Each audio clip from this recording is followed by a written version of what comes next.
অনতিবিলম্বে মুনাফাখোর সিন্ডিকেট তাদের বিরুদ্ধে আমরা দেখতে চাই কার্যকর ব্যবস্থা আপনারা গ্রহণ করবেন।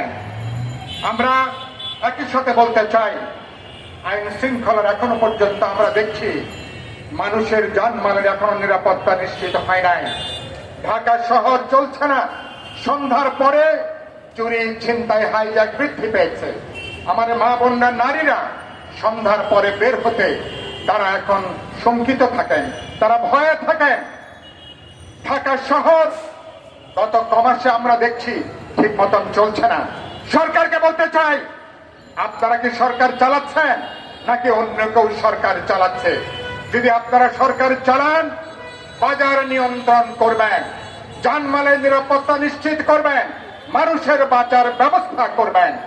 না হলে বন্নি শেখা জামালি যেটা বললেন, মানুষের পেটে যদি আগুন জ্বলে, মানুষ যদি না খেয়ে থাকে, লক্ষ লক্ষ মানুষ যদি বেকার থাকে, মানুষ যদি দরিদ্রের কাতারে যদি লক্ষ লক্ষ মানুষ প্রতি মাসে যদি নেমে আসতে থাকে, সংস্কারের কোন এজেন্ডা, সংস্কারের কোন ট্যাবলেট মানুষ কিন্তু হজম করতে পারবে না। সেজন্য বলতে চাই, মানুষের ধৈর্যের পরীক্ষা নেবেন না।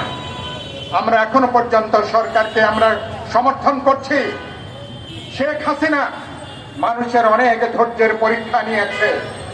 ধৈর্যের পরীক্ষা দিতে দিতে যখন সে শিক্ষা গ্রহণ করে নাই, তখন গণজাগরণ গণঅভ্যুত্থান করে তাকে আমরা বিদায় নিতে তাকে বাধ্য করেছে। অন্তর্বর্তী সরকারকে বলতে চাই, আপনি তো আমাদের সরকার। আমরা 1,500 ছাত্র শ্রমিক জনতা রক্তের মধ্য দিয়ে